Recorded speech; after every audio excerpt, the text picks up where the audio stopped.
আল্লাহ পাক রব্বুল আলামিন কুরআনুল কারীমে জানায়া দেন, ওয়ামা আরসালনাকা ইল্লা রাহমাতাল লিল আলামিন। আল্লাহ পাক রব্বুল আলামিন বলেন, আমার প্রিয় হাবিব মুহাম্মদ সাল্লাল্লাহু আলাইহি ওয়াসাল্লামকে আমি বিশ্বের জন্য আমি রব্বুল আলামিন তাকে রহমত স্বরূপ হিসাবে প্রেরণ করেছি। সুবহানাল্লাহ। আল্লাহ পাক রব্বুল আলামিন তার প্রিয় হাবিবকে পুরা পৃথিবীর জন্য, নবমণ্ডল, ভূমণ্ডল, কুল কায়নাত, দুনিয়া আখিরাত সব, পুরো মানব জাতির, পুরো সৃষ্টি জগতের জন্য আল্লাহ পাক রব্বুল আলামিন তার প্রিয় হাবিবকে আল্লাহ পাক রব্বুল আলামিন রহমত স্বরূপ পাঠিয়েছেন।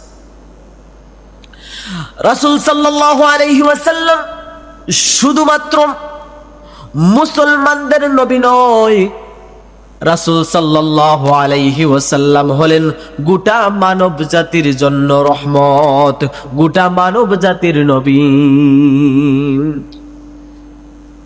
তিনি কেমন রহমতের নবী ছিলেন, তিনি কেমন দয়ার নবী ছিলেন, একটা ঘটনা আপনাদের কি শোনাই।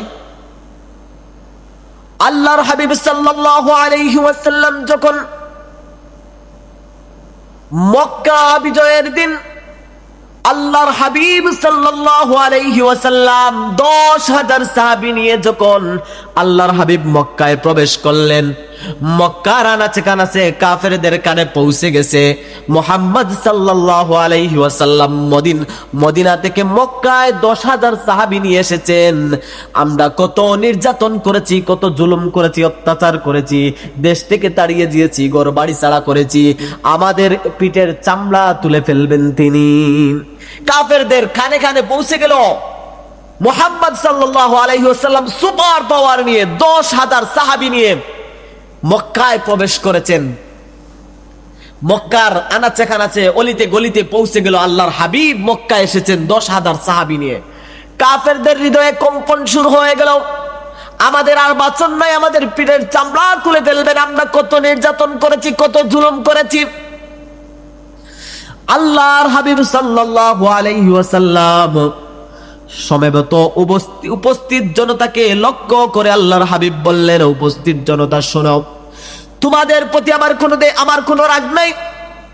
উপস্থিত জনতা শোনো, তোমাদের প্রতি আমার কোনো ক্ষোভ নাই, আমার কোনো গুসা নাই।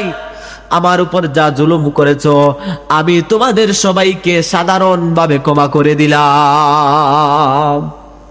সুবহানাল্লাহ। আল্লাহ কি দয়ার সাগর ছিলেন, কি রহমতের নবী ছিলেন। কত নির্যাতন করেছে কাফেররা, কত জুলুম করেছে, কত অন্যায় করেছে আল্লাহর রাসূলের উপর, আল্লাহর হাবিবের উপর কত জুলুম অত্যাচার করেছে।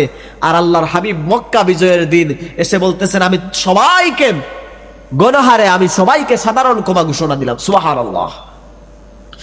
আল্লাহর হাবিব সাল্লাল্লাহু আলাইহি ওয়াসাল্লামের 2 নাম্বার স্পেশাল মর্যাদা, আল্লাহর হাবিব সাল্লাল্লাহু আলাইহি ওয়াসাল্লামের 2 নাম্বার স্পেশাল মর্যাদা হলো আল্লাহর হাবিব সাল্লাল্লাহু আলাইহি ওয়াসাল্লাম হলেন আখিরি নবী, তিনি হলেন সর্বশেষ নবী।